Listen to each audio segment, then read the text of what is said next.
que entra na Coreia do Norte? Porque tem gente que pensa que é pela Coreia do Sul. Não. Você entra pela China.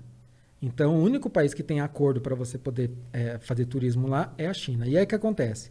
A KITC, que é a agência estatal norte-coreana de turismo, eles fazem acordo com algumas agências chinesas, que essas agências podem vender o pacote para lá.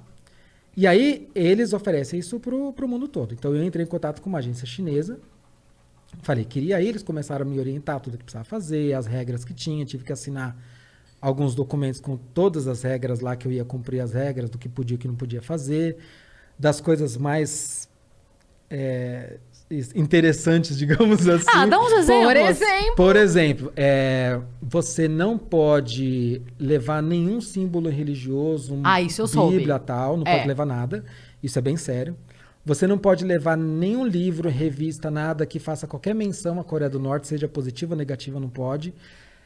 Tem determinados tipos de lente que você não pode levar. O seu celular tem que ficar com o GPS desligado o tempo todo. Você não vai conseguir usar, óbvio, porque lá não tem sinal. Por que com o GPS desligado? Porque você não pode ter marcação de GPS nas fotos que você tira. Você não pode, por exemplo... isso tem gente que fala que eu estou inventando, mas eu já até mostrei print do documento que eu assinei. Se você pegar um jornal, por exemplo, que tem a foto lá do Kim Il-sung, do Kim Jong-il, do Kim Jong-un, você não pode dobrar o jornal em cima da foto dele, você não pode colocar uma garrafa em cima da foto. Tudo isso está nas regras. Você nunca pode andar sozinho, então todo lugar tem que estar com os guias. Os guias ficam no mesmo hotel. Então, você tem que pagar o hotel do guia, ou não? Não, você fecha um pacote com tudo. Com alimentação, os passeios, hotel, tudo. Chega lá, eu posso ir com a carteira vazia. Não vou gastar com nada. Se eu quiser levar dinheiro, eu vou levar euro ou dólar, mas preferencialmente euro, para eu comprar souvenir. Uhum. Entendeu? Se eu quiser souvenir. Agora, assim, comida, os passeios, eu já pago tudo antes. Eu já chego lá com tudo pago, inclusive o visto, tudo.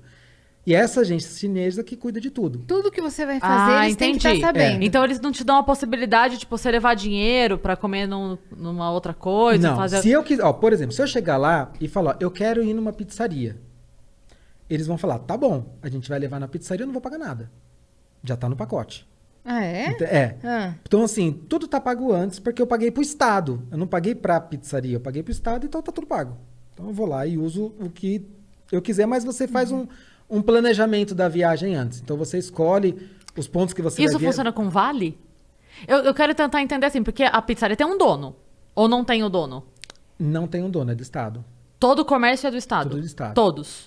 Tudo do Estado. E eles que designam quem que vai trabalhar nesses comércios? Eles que vão definir, mas assim, hoje já existe um acordo que existe entre o Estado e um grupo que chama Donju, que se traduzir é algo como mestres do dinheiro, que são os capitalistas norte-coreanos. São aquelas pessoas que fazem dinheiro com a Coreia do Norte. E eles, de uma certa maneira, ajudam a alavancar os negócios da Coreia do Norte. Então, por exemplo, eles têm fábricas, ou dentro ou fora, mas normalmente fora da Coreia do Norte, que eles levam norte-coreanos para trabalhar nessas fábricas, pagam um salário pífio, mas que é muito melhor que o salário que eles ganham no Estado, e com isso eles enriquecem muito. Então são milionários, são norte-coreanos de fato milionários. Caramba. Então, isso é o quê? 1%? Não chega a 1%. Nem chega a isso. Um grupinho. É um nada. Esses milionários. Você tem uma elite do país, que essa elite corresponde a mais ou menos uns 25%, mas não é uma elite necessariamente endinheirada. A gente está falando que a Coreia do Norte ela é dividida... Uma elite social, você diria? Uma elite social. De poder. Porque a Coreia do Norte ela é dividida em castas políticas. Uhum. Então você, como na Índia, você tem as castas, né, os Dalits, aquelas coisas, do que é baseado na religião. Na Coreia do Norte é uma casta baseada em política. Então, só para explicar, até 1948 a Coreia era uma só. Era a Península Coreana. Quando teve logo depois do fim da Segunda Guerra, ainda ficou um tempinho, mas logo em seguida começou a Guerra Fria, porque tem toda uma... Estados Unidos vindo por baixo, a Rússia vindo por cima, dividiu a Coreia em dois. Tá. Norte e Sul. Então, eu tô encurtando muito a história, tá? Resumindo total. Resumindo muito. E aí, assim, quem era do sul, as pessoas que moravam no sul naturalmente não podiam ir mais para o norte, e do norte não podiam ir para o sul. O sul ficou capitalista, o norte ficou comunista. E nessa época, aquelas pessoas que lutaram para proteger, digamos assim, lutaram do lado dos comunistas, se tornaram a elite do país. Todo mundo que antes era um comerciante, um fazendeiro, um pastor, alguma coisa assim, ou seja, que qualquer coisa que é dono de terras, tal, ele foi totalmente desapropriado, tudo que era dele passou para essa elite política. E eles foram enviados para uma montanha inóspita para viver no campo de concentração que existe até hoje. Então, assim, todo mundo que tinha algum tipo de influência, negócio e tal, virou a pior classe social da Coreia do Norte. O que aqui seria ao contrário, né? Quem tem um negócio bem sucedido está no topo da hierarquia. E eles são considerados hostis. Então, o nome da categoria, então, se fosse dividir essas castas da Coreia do Norte em 3 grupos, seriam a classe principal, a classe dominante, que seria a elite. Aí você tem os vacilantes, que são os neutros, e os hostis. Os hostis são esses que eles têm uma linhagem, um avô, um tio, alguma coisa. Nessa época, a gente está falando de 1948 e tal. Em termos históricos, ontem, né? Que chama. Mas é que os asiáticos, de modo geral, e na Coreia do Norte isso é muito forte, eles levam a hereditariedade muito a sério. Então, eles acreditam que algum traço de personalidade seu, seja positivo ou negativo, ele passa de geração para geração até 3 gerações. Então, eles acreditam o seguinte: se você teve um vô que ele era fazendeiro, um capitalista, você tem uma inclinação capitalista. Então, você vai nascer já num campo de concentração, você tem que ficar fora da sociedade, porque você é um risco para o Estado socialista. Gente, parece uma utopia isso que ele está falando. Parece um mundo paralelo. O quê? Então, assim, hoje 30% da população, mais ou menos, é essa categoria de justiça. Não é pouca coisa. É extrema pobreza. São aqueles que vivem em trabalho forçado, extrema pobreza, aqueles que têm a pior vida possível. Então, esses vivem nas montanhas inóspitas, lugares muito... Então, tem... E contato zero com você. Zero, você nem viu, não. nem... Tá. Não, assim, é completamente fora, você não vê.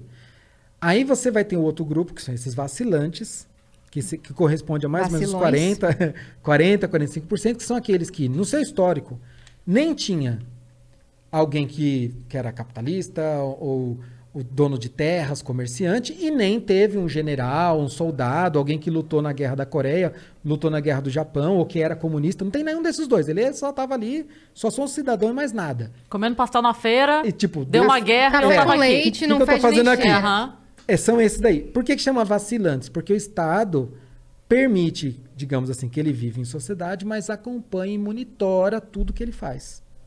Porque ele pode dar um vacilo. Porque ele pode dar um vacilo. Ou seja, ele pode ter alguma inclinação capitalista ou, se não tão devota ao socialismo, que isso vai acender uma luzinha vermelha e a vida dele vai começar a ficar um pouquinho mais difícil. Então, isso vai começar a impactar no que ele pode comer, onde ele vai morar, se ele pode estudar ou não, que acesso seus filhos vão ter, vai começar a impactar.